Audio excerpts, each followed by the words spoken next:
উপস্থিতি, এই পর্যায়ে আমাদের এই অনুষ্ঠানে বক্তব্য নিয়ে আসার জন্য আমি অনুরোধ জানাচ্ছি। আপনারা নিশ্চয় জানেন এই বেকার সমাজকে, এই বেকারের ভাগ্যের চাকাকে ঘোরানোর জন্য যিনি টেকনাফ থেকে তেঁতুলিয়া, রূপসা থেকে পাটুরিয়া রোদে পুরো বৃষ্টিতে ভিজে অত্যন্ত পরিশ্রম করে যাচ্ছেন, তিনি আমাদের অত্যন্ত পরিচিত সুপরিচিত বড় ভাই, যিনি ন্যাশনাল সার্ভিস কর্মসূচির সম্মানিত সভাপতি এবং তরুণ সমাজের আইকন, ন্যাশনাল বেকার সমাজের স্বপ্নদ্রষ্টা জনাব আতিকুর রহমান রাজা ভাই। জনাব আতিকুর রহমান রাজা ভাইকে তার মূল্যবান বক্তব্য রাখার জন্য বিশেষভাবে অনুরোধ করছে। পিছনে থাকেন, কেউ কোনো শব্দ না। একটি বিশেষ ঘোষণা, আমাদের প্রোগ্রামের পশ্চিম সাইডে মোবাইল চুরি হয়েছে, এর জন্য একটু সমস্যা সৃষ্টি হয়েছে। আপনারা সকলের পকেট সাবধান রাখবেন, ঠিক আছে? বিসমিল্লাহির রহমানির রহিম। হাজার তুফানে বেকার যুবক উড়াবে নিশান, হে জওয়ান হও আগুয়ান, ভয় নেই তোর হে পালোয়ান। দারিদ্র বেকার মুক্তির সংগ্রামে জেগে ওঠো বেকারের দল। স্বাধীন সমতার বাংলায় বৈষম্যের বাঁধ ভাঙানো ওই গানের সুরে নিভু নিভু আলোক শিখার ওই অন্ধকারে ন্যাশনালের মশালে আগুন জ্বালিয়ে আলো ছড়াও, তাড়িয়ে দাও বেকার নামক দুর্বিষহ জীবনটাকে।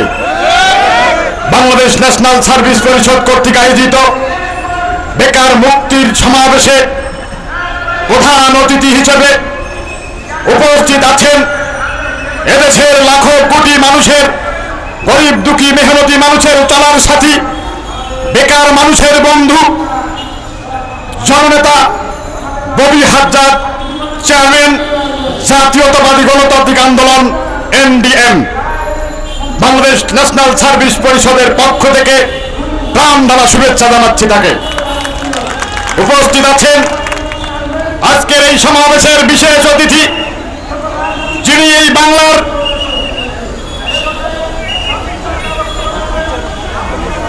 সবাই বসেন, এই ন্যাশনাল সার্ভিসে যারা আছে সবাই বসেন। ওরা বহিরাগত কিছু চোর আছে, এরা চুরি করে সমস্যা সৃষ্টি করার চেষ্টা করতেছে। গণ অধিকারের কিছু তারেকের এখান থেকে এইদিকে কেউ আসবেন না। সবাই ন্যাশনাল সার্ভিসে যারা আছেন সবাই এই সমাবেশে রয়েছেন, ওরা বহিরাগত।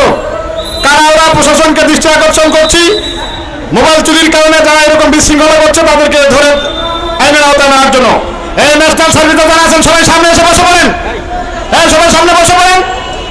ন্যাশনাল সার্ভিসের কেউ না, ওরা বহিরাগত মোবাইল চোরের কারণে সমস্যা সৃষ্টি হয়েছে। সবাই পকেট সাবধান রাখবেন। প্রশাসনের দৃষ্টি আকর্ষণ করছি, আপনারা এরা কারা, কি চোর করেছে তাদেরকে আইন ধরে নেন এবং আইডেন্টিফাই করে এরা কারা, ন্যাশনাল সার্ভিসের কারা। এই স্লোগান হবে, দিয়েছি তো রক্ত, দিয়েছি তো রক্ত, রক্তের বন্যায় ভেসে যাবে অন্যায়। আমাদের দাবি, আমাদের দাবি, তিন দফা তিন দাবি, প্রাণের দাবি, প্রাণের দাবি, আমাদের দাবি, আমাদের দাবি। প্রিয় সংগ্রামী সাথী ও বন্ধুগণ, ন্যাশনালের যে সকল সহযোদ্ধা গেটের ওই পারে আছেন সবাই এই পারে এসে বসে যাওয়ার জন্য বিনীত আহ্বান করছি। বহিরাগত দুই একজন ঝামেলা করার চেষ্টা করছে, তারা মোবাইল চুরির কারণে প্রশাসনের দৃষ্টি আকর্ষণ করছি, সেটা সমাধান হয়ে যাবে। আমাদের এই সমাবেশে বিশেষ অতিথি আসনকে অলঙ্কৃত করেছেন জনাব মোহাম্মদ মমিনুল আমিন ভাই, মহাসচিব জাতীয়তাবাদী গণতান্ত্রিক আন্দোলন NDM। আমরা তাকেও বাংলাদেশ ন্যাশনাল সার্ভিস পরিষদ কেন্দ্রীয় কমিটির পক্ষ থেকে আন্তরিক শুভেচ্ছা অভিনন্দন জানাচ্ছি। আমাদের মাঝে আরো একজন গুণী বিশেষ অতিথি হিসেবে উপস্থিত আছেন, যিনি নাকি এই বাংলার টেকনাফ থেকে তেঁতুলিয়া, রূপসা থেকে পাথুরিয়া জনসাধারণ গরিব দুঃখী মেহনতি মানুষের কথা বলে রাজপথে গরিব দুঃখী মেহনতি মানুষের পাশে থেকে কাজ করে যাচ্ছেন আমার প্রিয় ভাই জনাব রাশেদ প্রধান, জাতীয় গণতান্ত্রিক পার্টি জাকপার মুখপাত্র। আমরা তাকেও বাংলাদেশ ন্যাশনাল সার্ভিস পরিষদ কেন্দ্রীয় কমিটির পক্ষ থেকে আন্তরিক শুভেচ্ছা জানাচ্ছি। প্রিয় বন্ধুগণ, আমাদের এই সমাবেশে যারা উপস্থিত হয়েছেন বিভিন্ন জেলা, বিভিন্ন উপজেলা, ইউনিয়নের যোদ্ধাগণ, বিশেষ করে সাংবাদিক, ইলেকট্রিক প্রিন্ট মিডিয়ার ভাইয়েরা, প্রশাসনের ভাইয়েরা, গোয়েন্দা এবং গোয়েন্দা সংস্থার ভাই এবং বোনেরা, সবাইকে জানাচ্ছি বাংলাদেশ ন্যাশনাল সার্ভিস পরিষদ কেন্দ্রীয় কমিটির পক্ষ থেকে প্রাণ ঢালা শুভেচ্ছা অভিনন্দন। প্রিয় ভাইরা, আজ ঢাকার রাজপথ এই প্রেস ক্লাবের সামনে যেই সময়ে দাঁড়িয়েছি, ঠিক সেই সময় বাংলার টেকনাফ থেকে তেঁতুলিয়া, রূপসা থেকে পাথুরিয়া, একজন দুইজন না, লাখো লাখো না, কোটি কোটি বেকার এই বাংলার জমিনে পঙ্গু হয়ে হতদরিদ্রতার শিকার হয়ে জীবন যাপন করছে। প্রিয় ভাইরা, এই বাংলাদেশে কৃষক দল আছে, কৃষকদের নিয়ে কথা বলে, শ্রমিক দল আছে, শ্রমিকদের নিয়ে কথা বলে, মৎস্য লীগ আছে, মৎস্য দল আছে, মৎস্যদের অধিকার নিয়ে কথা বলে, কিন্তু এমন কোন সংগঠন নেই যেই সংগঠন বাংলাদেশের বেকার সমাজকে নিয়ে কথা বলবে।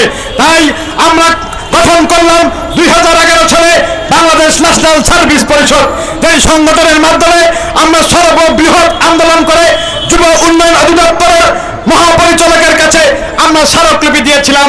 2009-10 অর্থ বছরে আমাদের আন্দোলনের চাপে স্মারকলিপির প্রেক্ষিতে যুব উন্নয়ন অধিদপ্তরের মহাপরিচালক আমাদেরকে প্রকল্পের আওতায় নেওয়ার আশ্বস্ত করে আমাদেরকে মিথ্যা ধোয়া, আমাদেরকে আশার বাণী শুনিয়েছিলেন। প্রিয় ভাইরা, তার পরিপ্রেক্ষিতে আমরা যখন আবারও আন্দোলনে যাই, 9-10 অর্থ বছরে যুব উন্নয়ন অধিদপ্তর 3 মাসের মৌলিক প্রশিক্ষণ নামে ন্যাশনাল সার্ভিস কর্মসূচি নামে একটি কর্মসূচি আমাদেরকে দিয়ে আমাদের কর্মসংযুক্তি দিয়েছিলেন। আমরা কর্মরত অবস্থায় জানতে পারলাম আমাদের চাকরিটি বন্ধ করে দেবে তৎকালীন হাসিনা সরকার। আমরা তখন আন্দোলনে নেমে পড়লাম আমাদের এই বেকার নিরসনের স্বপ্ন বাস্তবায়নে ন্যাশনাল সার্ভিস কর্মসূচিকে যদি বন্ধ করে দেওয়া হয় তাহলে সারা বাংলাদেশে আগুন জ্বলে উঠবে। আমরা তখন এই হুঙ্কার দিয়েছিলাম। হুঙ্কারের ফলে 2 বছরের মাথায় আমাদের চাকরি জোরপূর্বক বন্ধ করে দিয়ে আমাদের এই শিক্ষিত প্রশিক্ষিত অভিজ্ঞতা সম্পূর্ণ বেকার সমাজ বানিয়ে, দেশের বোঝা বানিয়ে, পরিবারের বোঝা বানিয়ে ঘরে বন্ধ করে আমাদেরকে রেখেছে। আমরা এই অন্তর্বর্তীকালীন সরকারের দৃষ্টি আকর্ষণ করে বলছি, এই যে বৈষম্য বিরোধী ছাত্র জনতার আন্দোলন, আমরা 27শে ফেব্রুয়ারি সর্বশেষ জাতীয় সংসদ ঘেরাও আন্দোলন করে 35,000 সদস্যদের উপস্থিতিতে মহাপরিচালক যুব উন্নয়নের আলটিমেটাম দিয়েছি, আপনি অবিলম্বে আমাদের এই কর্মসূচিকে যদি বাস্তবায়ন না করেন আমরা অনবরত কর্মসূচি দেব, যুব উন্নয়ন অফিস ঘেরাও কর্মসূচি দেব। উনি বাধ্য হয়ে 16 এপ্রিল আমাদের জন্য যুব উন্নয়ন ওয়েবসাইটে একটি নোটিশ জারি করেছিলেন। সেই নোটিশে লেখা আছে, সমাপ্ত ঘোষিত ন্যাশনাল সার্ভিস কর্মসূচি প্রকল্প আকারে বাস্তবায়ন করার সিদ্ধান্ত গ্রহণ করা হয়েছে। এই সিদ্ধান্ত এবং দলিল আমাদের হাতে রয়েছে। এই দলিল থাকার পরেও আমরা যখন দেখলাম ছাত্র জনতার বৈষম্য বিরোধী আন্দোলনের ডাক এসেছে, তখন আমাদের দাবির আন্দোলন বাদ দিয়ে ছাত্র জনতার আন্দোলনে জোর দিয়ে আমরা সর্বোচ্চ চেষ্টা করে আমরা তাদের পাশে ছিলাম, ঠিক কিনা? প্রিয় ভাইরা, এই যে আমাদের সেই দলিল যুব উন্নয়ন অধিদপ্তর আমাদেরকে প্রকল্প আকারে দিয়ে নাটক সাজিয়ে আমাদের আন্দোলনকে থামিয়ে রেখেছিল। প্রিয় ভাইরা, আমরা বুঝতে পেরে লাস্টে তখন বৈষম্য বিরোধী ছাত্র আন্দোলন হলো, পতন হলো হাসিনা সরকারের, গঠিত হলো অন্তর্বর্তীকালীন ইউনিট সরকার। আমরা ইউনিট সরকার আসার পর থেকে যুব উন্নয়ন অধিদপ্তরের দায়িত্ব উপদেষ্টা হিসেবে আসিফ মাহমুদ সজীব ভুঁইয়া স্যার যখন দায়িত্ব পেল, আমরা আন্দোলনে না গিয়ে রাস্তায় ট্রাফিকের কাজ করেছি সংগঠনের পক্ষ থেকে, ঠিক কিনা? আমরা করেছি কুমিল্লা, নোয়াখালী, লক্ষ্মীর বন্যার্ত মানুষের সেবায় ত্রাণের সহযোগিতার কাজ করেছি, দেখেছেন না আপনারা? আমরা কাজ করেছি মানবতার কাজ, যে আন্দোলন এখন করা যাবে না। আমরা স্মারকলিপি দিয়েছি। আমি মাননীয় আজকের সমাবেশের প্রধান অতিথি ববি হাজ্জাজ ভাইয়ের দৃষ্টি আকর্ষণ করে আমি যে পয়েন্টটা তুলে ধরতে চাই, আমরা এই 2 মাস আমরা আন্দোলনে যাওয়ার সিদ্ধান্ত গ্রহণ করেও বন্ধ করে রেখেছি। প্রিয় ভাইরা, কারণ আমরা শুধু দপ্তরে দপ্তরে আসিফ মাহমুদ সজীব যুব উন্নয়ন উপদেষ্টার হাতে স্মারকলিপি তুলে দিয়েছিলাম।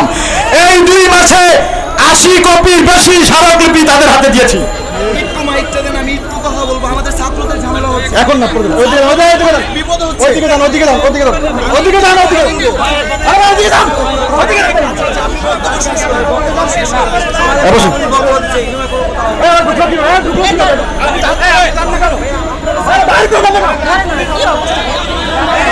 প্রিয় ভাইরা, আমাদের বাংলাদেশ ন্যাশনাল সার্ভিস পরিষদের যে প্রকল্প আকারে দেওয়ার কথা ছিল সেটি না দিয়ে আমাদের আন্দোলনকে থামানোর একটা নাটক সাজিয়ে আমাদেরকে বোকা বানিয়ে একটি নোটিশ দিয়েছিলেন। এই সবাই বসে যান, বহিরাগত কেউ যেন এই সমাবেশে প্রবেশ করতে না পারে।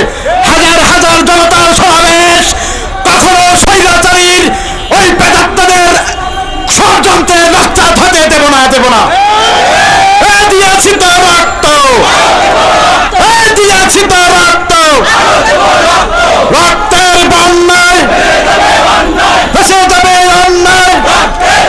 সংগ্রামী সাথী বন্ধুগণ, পরে যুব উন্নয়ন অধিদপ্তর আমাদেরকে এই নাটক সাজানোর পরে আমরা 2 মাস সরকারকে, অন্তর্বর্তী সরকারকে স্মারকলিপি দিয়ে আমরা বসেছিলাম যে আমাদের দাবিটা আলোচনার সাপেক্ষে মেনে নেওয়া হোক।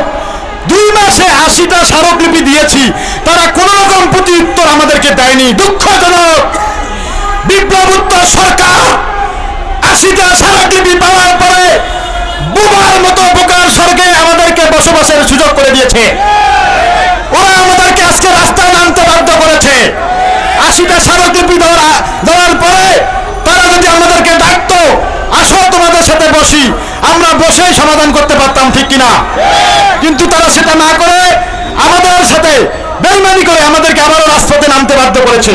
আজকের এই সমাবেশ থেকে পরিষ্কার ভাষায় বলে দিতে চাই, আজ দুপুর 3 ঘটিকার মধ্যেই যুব উপদেষ্টা আসিফ মাহমুদ সজীব ভুঁইয়া স্যারের দৃষ্টি আকর্ষণ করে বলছি, আমাদের সাথে যদি প্রতিনিধি দলকে না ডেকে আলোচনায় না বসান, বাস্তবায়নের সিদ্ধান্ত গ্রহণ না করেন, আমাদের যে 3 দফা দাবি আমি এখন পেশ করছি, সংগঠন কর্তৃক বেকারের তালিকা গ্রহণ করে ন্যাশনাল সার্ভিস কর্মসূচিকে সর্বনিম্ন 10 বছরের প্রকল্প অন্তর্ভুক্ত করতে হবে।